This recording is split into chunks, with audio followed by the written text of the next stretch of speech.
رات کی تاریکی اپنے عروج پر تھی۔ چاند کی مدھم روشنی گاؤں کے سنسان راستے پر کسی بھٹکی ہوئی روح کی طرح لرز رہی تھی۔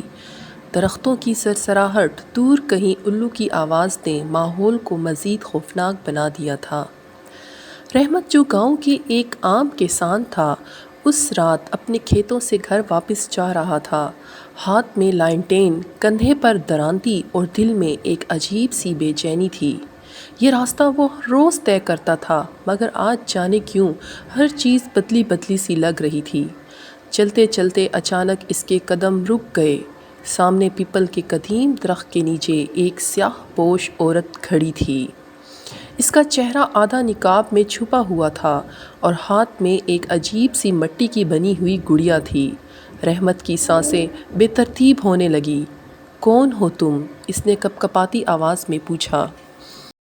عورت نے کوئی جواب نہ دیا، بس آہستہ آہستہ اس کی طرف بڑھنے لگی۔ جیسے جیسے وہ قریب آتی گئی، رحمت کے بدن میں جھرجھری سے دوڑنے لگی۔ پھر اچانک وہ عورت رک گئی اور مدھم آواز میں بولی، "یہ گڑیا لے جاؤ ورنہ بہت پچھتاؤ گے۔" رحمت نے گھبرا کر پیچھے ہٹنا چاہا، مگر اس کے قدم زمین میں جیسے جم گئے تھے۔ اس کے کانوں میں عورت کی آواز گونج رہی تھی، مگر اس کے الفاظ کی کوئی سمجھ نہیں آ رہی تھی۔ اگلے ہی لمحے ہوا میں ایک زوردار چیخ گونجی اور وہ عورت ایک دھوئیں کے بادل میں تبدیل ہو کر غائب ہو گئی۔ رحمت خوف کے مارے زمین پر گر پڑا۔ جب وہ ہوش میں آیا تو صبح ہو چکی تھی اور سورج کی کرنیں گاؤں کے کھیتوں کو چمکا رہی تھیں۔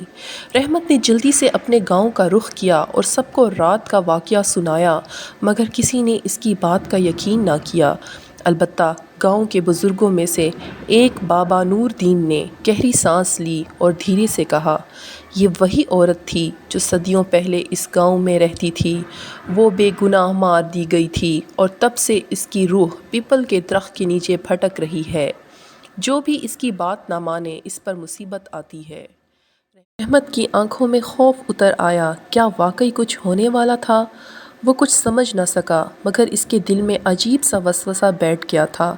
اگلے ہی دن رحمت کے کھیت میں آگ لگ گئی اور وہ سب کچھ کھو بیٹھا۔